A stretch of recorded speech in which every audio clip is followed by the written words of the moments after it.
Blah, blah, blah. What another horrible day it is. And it's a bad day for me because I am going to put the hedge trimmer away. I'm quitting on hedge trimming. Basically, I've got it by law and regs, you're not allowed to do any hedge trimming after the end of February, okay? And that's because of nesting birds. You don't want to be doing hedge trimming in the spring when they're nesting in the hedgerow. Fair enough, really. So I am obliged to finish all my hedge trimming by the end of Feb, and I haven't succeeded this year. The first year I've ever been hedge trimming where I've not been able to finish it, purely because of the weather. Because the fields down the bottom of the farm, you might remember, were flooded. Let me just show you a little bit of that.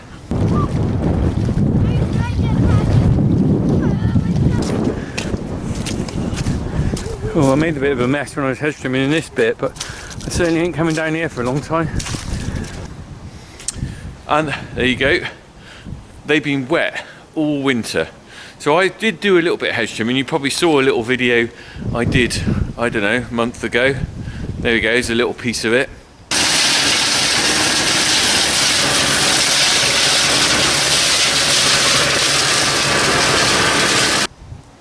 I did achieve some hedge trimming.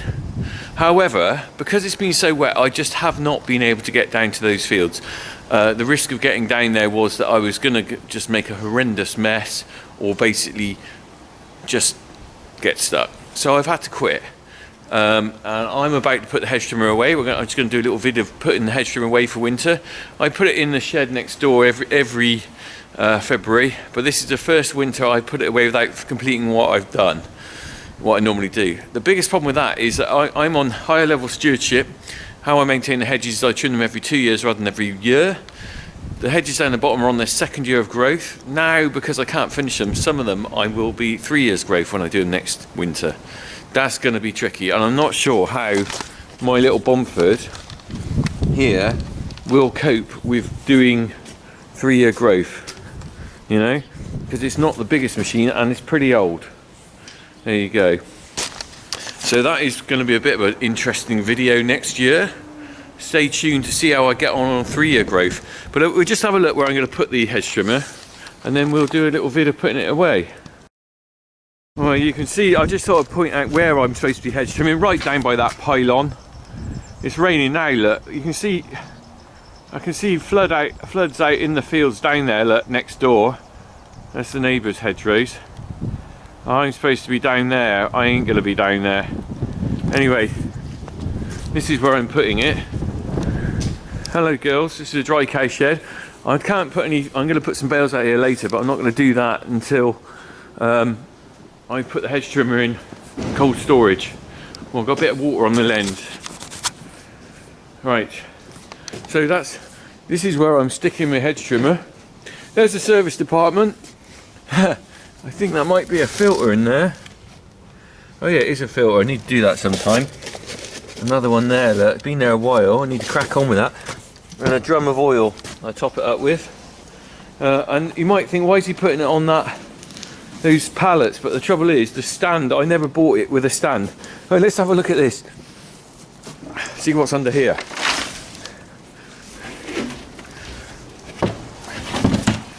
Please support British farmers. I made that 20 years ago.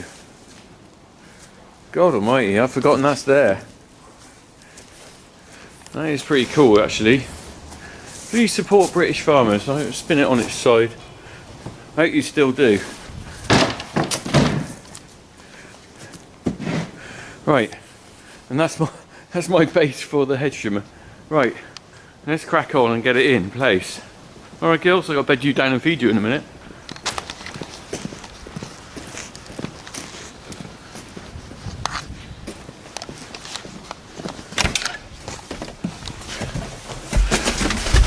Oh. Oh. You're safe. That's all I can. Right. Let's get this ready to stick in the shed.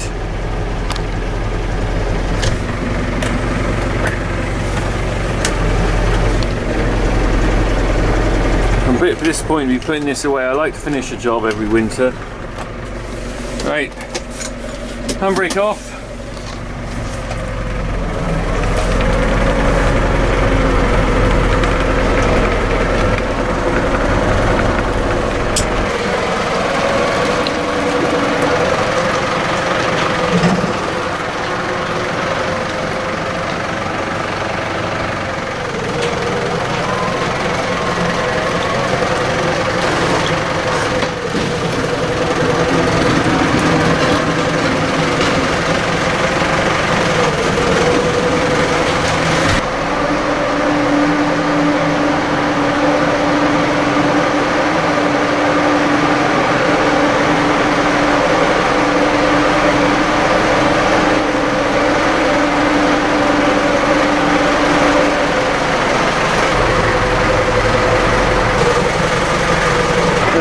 That's over those.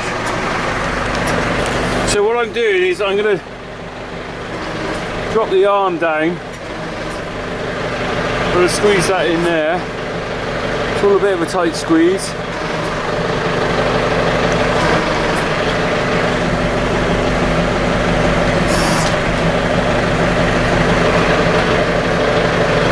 Okay, let's do that.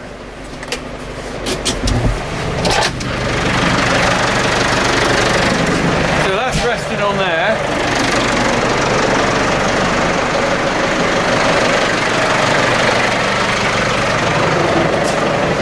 Right, I'm going to drop me.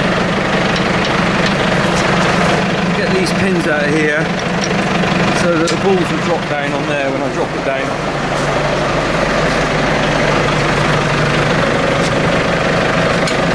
Okay.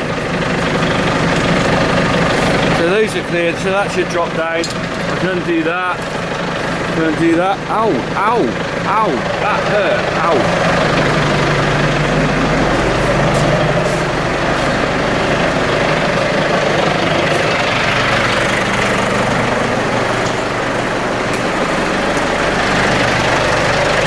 Right.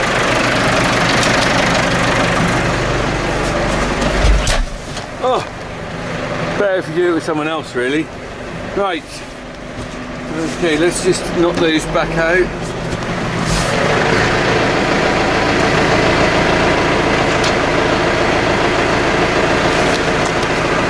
They've gone down. I don't actually know where those have come out. I'm going to turn this off now. I'll just take the pressure off the spool valves. Seem to do a bit of good. Right. Make sure my handbrake's on. Back out. Oh, might be a squeeze by here. Oh, okay.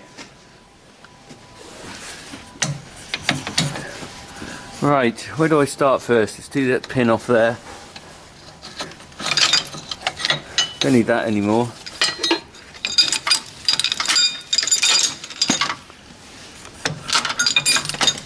PTO shaft in a bit.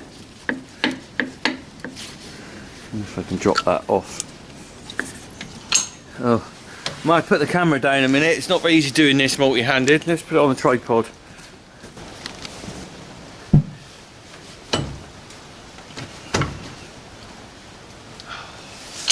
But I'll take these off first.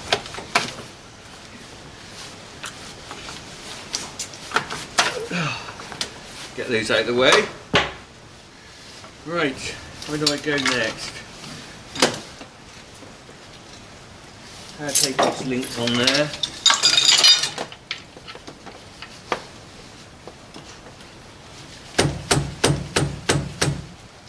Do you know what? I'm going to have to climb on there.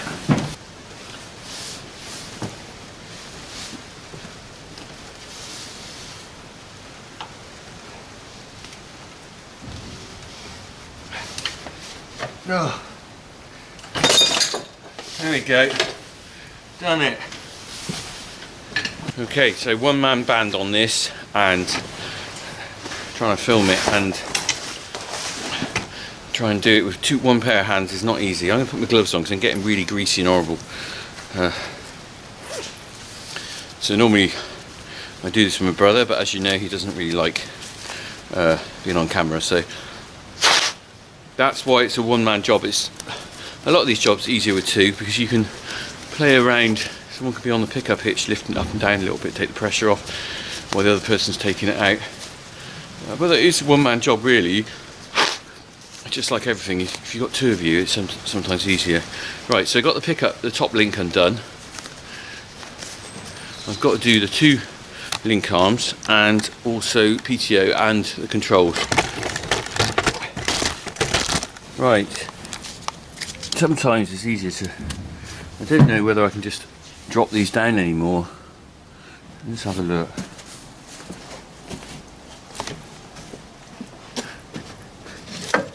Well, that one, look, that one's okay. I can just pull the pin out on there.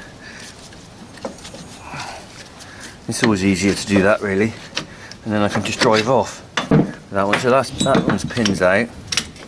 Don't worry about that one. Let's have a look around the other side. If I can get that one undone. Oh yeah, that one's not too bad. The link arms haven't dropped down enough really, which is part of the problem with the Cormick, I think. Right.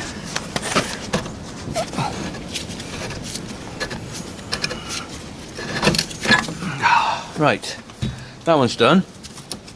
So when I pull forward with that, that'll be alright as well. Got to get the PTO out. I must remember to take these control levers off. Let's get round to the PTO shaft. Oh. Okay, let's put the link arm up.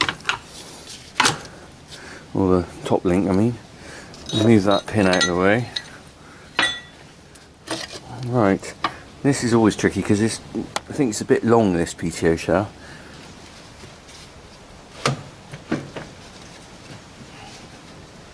Okay, so right. Okay, so this is going to be interesting. Right, so I got a slight problem with this PTO shaft. I had a problem with it last year. I had to replace it. The shaft is slightly too long. Okay, which just makes it struggle to put on and a struggle to get off. So what I've done, I've undone the button. So let's have a little look in there. So I pulled it back, the button's still out. That is off the thing. What I'm gonna have to do is drive forward. It's still resting on there. When I drive forward, that will drop down. It's not best practice, but it's kind of what it's gonna work. I'm gonna have to take that PTO shaft off at some point and probably cut a centimetre off to make it have enough movement in there. It's not great. So what I've got to do now, I've just got to take those controls out. Right. Okay, I'm going to need to get I've got my little spanner here. Will that fit? Yes, 13mm. Do you know what? I bought a 13mm spanner the other day because I couldn't find it. And I realised the other day I'd left it in the flipping in here. Right, there you go, they're slackened off. Just got to put those down there and just get down. I'll drop them off down there and then I'll pull away.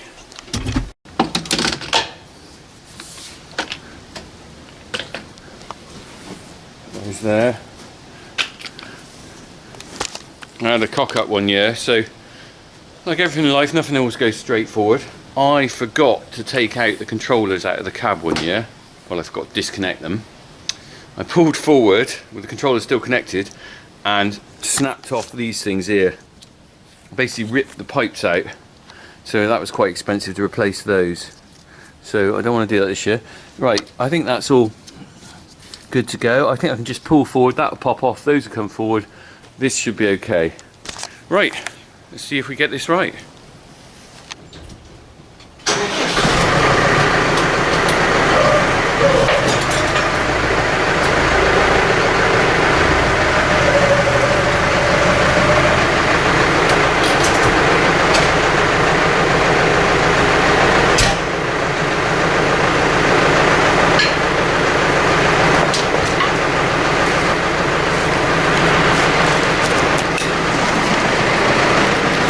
Go. Get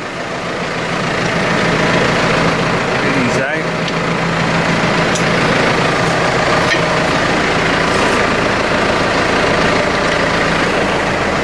there's the hedge trimmer for another winter.